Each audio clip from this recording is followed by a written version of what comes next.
అందరికీ ఐఫోన్స్ వాట్సాప్లో అయితే కొత్తగా అయితే 2 అప్డేట్స్ అయితే వచ్చాయి. అవేంటో అయితే మీకైతే క్లియర్గా అయితే ఎక్స్ప్లెయిన్ చేస్తాను. అందుకంటే ముందైతే వీడియోకి అయితే లైక్ చేయండి, అలాగే మన ఛానల్ అయితే సబ్స్క్రైబ్ చేసుకోండి. అప్డేట్ నెంబర్ 1, ప్రస్తుతం అయితే మీరైతే వాట్సాప్లో అయితే ఒక నెంబర్ అయితే వాడుతున్నట్టయితే అదైతే తీసేసి మీరైతే కొత్త నెంబర్ అయితే వాట్సాప్ అయితే క్రియేట్ చేసుకుందాం అనుకుంటే మీరు ఏం చేస్తారు, ఇప్పుడు వాడుతున్న నెంబర్ని అయితే మీరైతే డిలీట్ అయితే చేసి కొత్తగా నెంబర్ అయితే వాట్సాప్ అయితే క్రియేట్ చేస్తారు. అయితే ఆ విధంగా అయితే కాకుండా వాట్సాప్ని అయితే ఓపెన్ చేసిన తర్వాత పైన 3 డాట్స్ అయితే ఉంటుంది, దాని మీద అయితే క్లిక్ చేయండి. క్లిక్ చేసిన తర్వాత సెట్టింగ్స్ మీద క్లిక్ చేయండి. ఆ తర్వాత ఎక్కడైతే అకౌంట్ అయితే ఉంటుంది దాని మీద క్లిక్ చేయండి. తర్వాత ఎక్కడైతే చేంజ్ నెంబర్ అయితే ఉంటుంది దాని మీద అయితే క్లిక్ చేయండి. తర్వాత నెక్స్ట్ మీద క్లిక్ చేయండి. పైన వచ్చేసరికి అయితే ఇప్పుడు వాడుతున్న నెంబర్, అలాగే కింద వచ్చేసరికి అయితే కొత్త నెంబర్ని అయితే ఎంటర్ చేసిన తర్వాత నెక్స్ట్ మీద క్లిక్ చేసిన వెంటనే ఓటీపీ అయితే వస్తుంది. దాన్ని కూడా ఎంటర్ చేసిన తర్వాత సక్సెస్ అయితే అవుతుంది.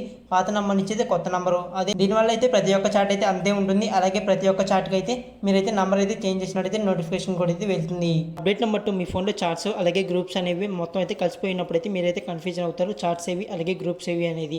అందుకోసం అయితే వాట్సాప్ అయితే అప్డేట్ అయితే తీసుకొచ్చింది. మీరేం చేస్తారంటే వాట్సాప్ అయితే ఓపెన్ చేసిన వెంటనే అయితే ఈ విధంగా అయితే ఉంటుంది. జస్ట్ మీరు కిందకి లాగినట్టయితే ఇక్కడైతే ఆల్, అన్రీడ్ అలాగే గ్రూప్స్ అయితే వస్తుంది. దాని మీద క్లిక్ చేసినట్టయితే గ్రూప్స్ అయితే వీటికి అయితే ఇక్కడైతే షో అవుతున్నాయి అనమాట. వాట్సాప్లో వచ్చిన కొత్తగా 2 అప్డేట్స్. వీటిని వచ్చి లైక్ చేయండి, అలాగే ఇలాంటి అప్డేట్స్ కోసం అయితే మన ఛానల్ అయితే సబ్స్క్రైబ్ చేసుకోండి.